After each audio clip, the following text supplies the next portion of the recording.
Dan kita Indonesia di mana? Di timur, ya.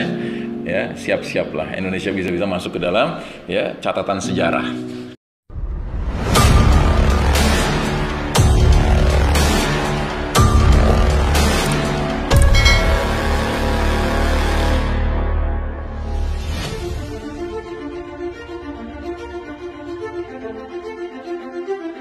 Jadi justru tiga tanda besar pertama itu tiga-tiganya peristiwa bencana alam yang dahsyat, Pak. Yaitu dukhan, kabut asap menyelimuti bumi selama 40 hari 40 malam. Terus pembenaman bumi di sebelah timur dan pembenaman bumi di sebelah barat. Dan tiga-tiganya ini diduga kuat disebabkan karena batsyatal kubro, hantaman keras dari langit berupa jatuhnya pecahan meteor yang besar. Jadi meteor besar akan menabrak planet bumi, pecahannya itu tetap besar juga, Pak. Itu akan jatuh dengan kecepatan sangat tinggi. Jadi ukurannya bisa 2 km, dari setengahnya batu, Pak. 2 km itu 28 bola, Pak. Bergerak dengan kecepatan 7.000 km per detik, bukan per jam, per detik, Pak. Kalau dia nabrak bumi, daratan, dia akan menimbulkan kepulan asap kayak bom nuklir meledak, berlipat-lipat kali bom nuklir. Maka dia menimbulkan kabut asap yang menyelimuti planet kita seluruhnya 40 hari 40 malam. Kalau jatuhnya di laut menimbulkan apa? Tsunami dahsyat. Bukan sembarang tsunami. Kelas airnya itu, dinding airnya bukan belasan meter, puluhan meter, ratusan meter, Pak. Makanya ketika dia bergerak ke timur ke barat, dia menenggelamkan wilayah timur dan barat, membenamkan wilayah timur dan barat. Dan kita Indonesia di mana? Di timur, ya. Ya, siap-siaplah Indonesia bisa masuk ke dalam ya catatan sejarah. Pernah ada. Gitu. Bisa jadi, ya kan? Atau mungkin masih tersisa yang tinggi-tinggi, Pak. Ya, karena diperkirakan nanti tsunami-nya itu 250 meter. Ketika bergerak naik lagi kan 400 meter gitu. Nah, mereka-mereka yang sempat mengungsi ke gunung, ke bukit-bukit yang lebih tinggi dari sekian ratus meter itu akan aman. Nah, setelah tiga bencana besar itu dunia berubah, Pak. Dunia berubah, sama sekali berubah. Udah nggak ada teknologi, orang pada kelaparan, ya kan?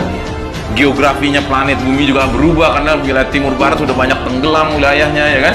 Sentral kehidupan tuh nanti ya daerah Jazirah Arab itu, Jazirah Arab sekelilingnya lah itu sentral kehidupan kita nanti. Dunia sudah berubah. Terus datang pula pemimpin kita Al-Mahdi, ya. Al-Mahdi itu hadir ketika dunia sudah berubah. Nggak mungkin ada pengerahan itu nggak mungkin, ya. Kenapa? Sarana komunikasi udah nggak ada, ya. Pemimpin udah nggak diakui, batas-batas negara udah nggak ada, ya kan. Mau pakai paspor percuma, nggak. Cara meriksa paspornya gimana coba? Alat periksanya macet semua, nggak bisa berfungsi, ya kan.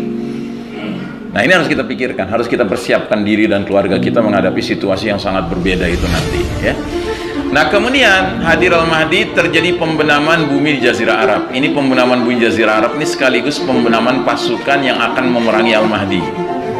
Dan peristiwa pembenaman di Jazirah Arab sekaligus pembenaman pasukan yang memerangi Al-Mahdi ini menjadi tanda yang lebih menguatkan lagi bagi orang-orang beriman yang paham bahwasanya pemimpinnya sudah hadir Al-Mahdi.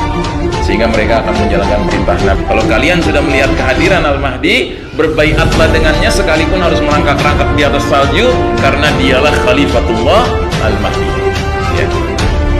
Jadi he is the certified leader. Dia pemimpin yang dapat sertifikasi dari Allah dan Rasulnya, ya. Percuma Anda sibuk mikirin calon-calon pemimpin yang lain, Pak, sementara Anda nggak siapkan diri untuk menghadapi pemimpin yang sudah dijadwalkan bakal muncul dan diberitakan oleh Nabi Muhammad SAW. Nah, setelah pembenahan bumi di Jazirah Arab, ya kan, kemudian kaum muslimin berkonsolidasi di bawah barisannya Al-Mahdi. Tentunya kita masuk ke babak keempat, kelima dari perjalanan sejarah umat Islam. Jadi perjalanan umat Islam ini disebutkan dalam Nabi dalam sebuah hadis ringkasan sejarah umat Islam. Ya, nanti kita akan bahas. Kita kembali dulu ke kronologi, ya kan.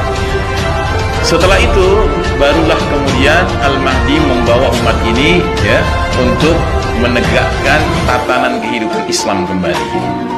Nah, jadi saudaraku rahimakumullah, berdirilah khilafah ala minhajin nubuwah, kekhalifahan yang mengikuti metode kenabian sekali lagi berdiri di bawah pimpinan Al-Mahdi, dan Al-Mahdi akan membuka wilayah demi wilayah, ya, dengan langkah-langkah dakwah dan jihad fi sabilillah, ya. Semoga Allah Ta'ala memasukkan kita ke dalam barisannya, ya, karena dialah manusia yang nantinya dikatakan oleh Nabi yamla'ul arda qistan wa 'adlan kama muli'at jawran wa zulman. Al-Mahdi akan memenuhi bumi dengan keadilan secara merata sebagaimana bumi sebelumnya dipenuhi secara merata dengan kezaliman. Sekarang ini kita sedang mengalami era di mana bumi dipenuhi dengan kezaliman secara merata. Nanti dibalik sama Allah Ta'ala dengan munculnya pemimpin kita ini, dan mudah-mudahan kita menjadi bagian dari barisannya yang turut menjemput keadilan itu dan turut menyingkirkan kezaliman yang berlaku sekarang.